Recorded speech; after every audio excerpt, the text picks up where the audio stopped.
Have you ever stopped to wonder, what's the real currency of a fulfilling life? Is it the size of your bank account, the number of zeros on your paycheck, or something far more valuable? We are about to explore the fascinating world of the economics of happiness, where we'll uncover the secrets to finding true fulfillment beyond material wealth. What is happiness economy? All right, let's kick things off by defining what exactly we mean by the happiness economy. It's not about how much money you make or how many fancy gadgets you own. No. It's about finding fulfillment beyond material wealth. It's about prioritizing experiences over possessions, relationships over riches, and personal growth over the pursuit of more stuff. Now, when we think of economics, we often think of money and material wealth. But the happiness economy flips the script on that. Instead of measuring success and prosperity solely in terms of financial gain, it focuses on the things that truly matter: experiences, relationships, personal growth, and giving back to others. Take the tiny Himalayan kingdom of Bhutan, for instance. Instead of measuring its success by gross domestic product, GDP, like most countries, Bhutan uses a metric called gross national happiness, GNH, to gauge the well-being of its citizens. It takes into account factors like psychological well-being, health, education, cultural diversity, and environmental sustainability. Now that's what I call a forward-thinking approach. But you don't have to travel to the other side of the world to experience the benefits of the happiness economy. Just look around you. Maybe it's that family road trip you took last summer, or the laughter shared with friends over a homemade meal. Perhaps it's the satisfaction of finally mastering that guitar riff you've been practicing for weeks, or the warm, fuzzy feeling you get from volunteering at your local animal shelter. The illusion of material wealth. Now, let's address the elephant in the room: the illusion of material wealth. We've been fed this lie that accumulating more stuff will make us happier. But the truth is, it's just a temporary high. Sure, that new phone or designer handbag might bring a momentary thrill, but it fades fast.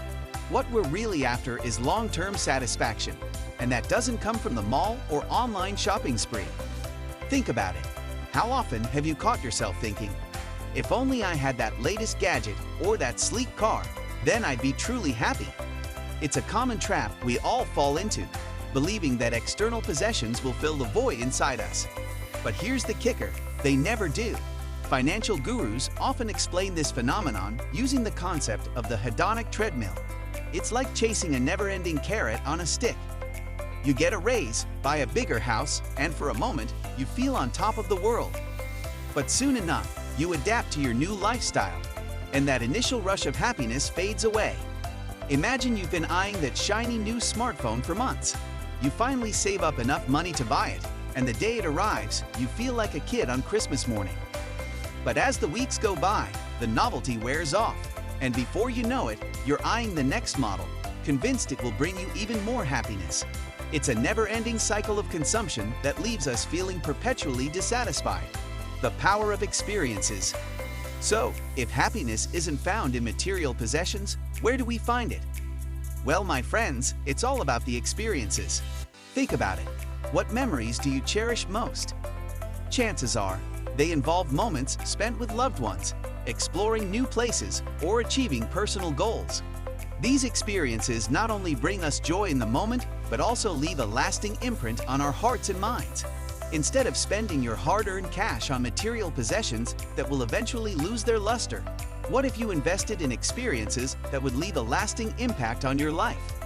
This is often referred to as spending on experiences, not things. It's about prioritizing travel, adventure, and meaningful moments over acquiring more stuff. Let's take a real-life example to illustrate this concept. Imagine you have the choice between buying a new TV or booking a weekend getaway with your loved ones. Sure, the TV might provide temporary entertainment, but think about the memories you'll create on that trip, the laughter, the bonding, the shared experiences that money can't buy. Years from now, you'll look back on that weekend with fondness, long after the TV has become outdated and forgotten. Cultivating meaningful relationships. Money can't buy love, as the saying goes, and it certainly can't buy true friendship or a sense of belonging. Investing time and energy into nurturing meaningful connections with others is one of the surest paths to happiness. So put down your phone, step away from the computer, and go spend some quality time with the people who matter most to you. You're scrolling through your social media feed, envying the glamorous vacations and picture-perfect lives of others. But studies show that those glamorous posts often mask feelings of loneliness and isolation. So, what's the antidote? It's not about the number of followers or likes you have. It's about the quality of your connections. Take real-life examples like the residents of Okinawa, Japan, who are renowned for their longevity and happiness. What's their secret? It's not just their healthy diet or active lifestyle. It's their strong sense of community and deep social connections. They prioritize spending time with family and friends, supporting each other through life's ups and downs.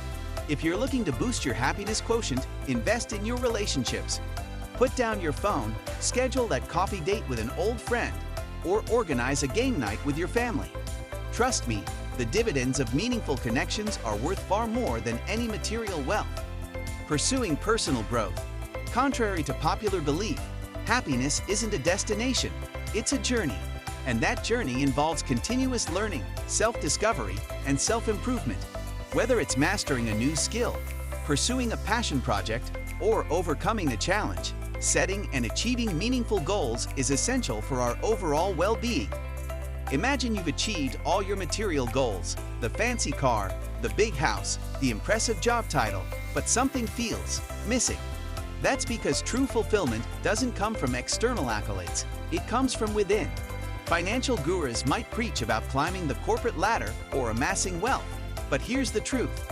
The pursuit of personal growth is the real key to unlocking lasting happiness.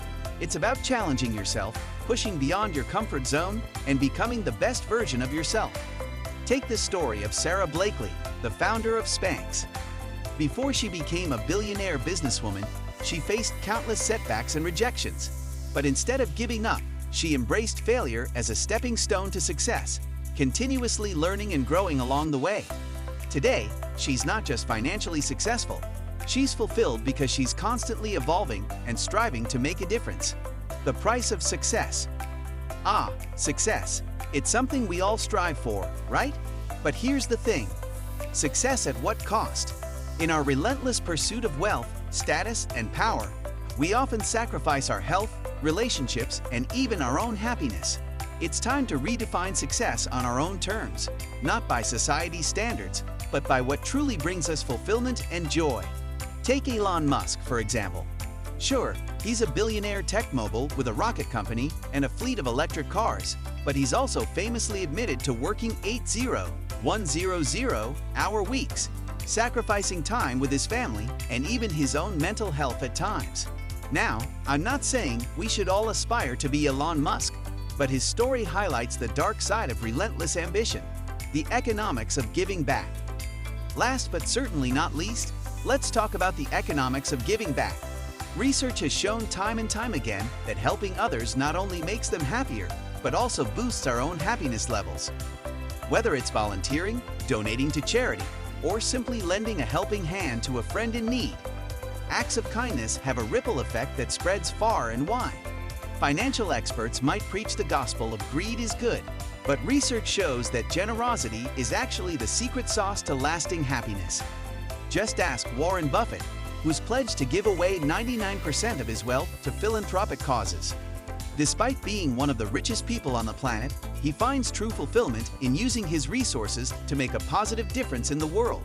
Tony Robbins reminds us that true success isn't measured by the size of our bank accounts, but by the impact we make and the lives we touch. Don't forget to give it a thumbs up and hit that subscribe button below for more engaging content on living your best life.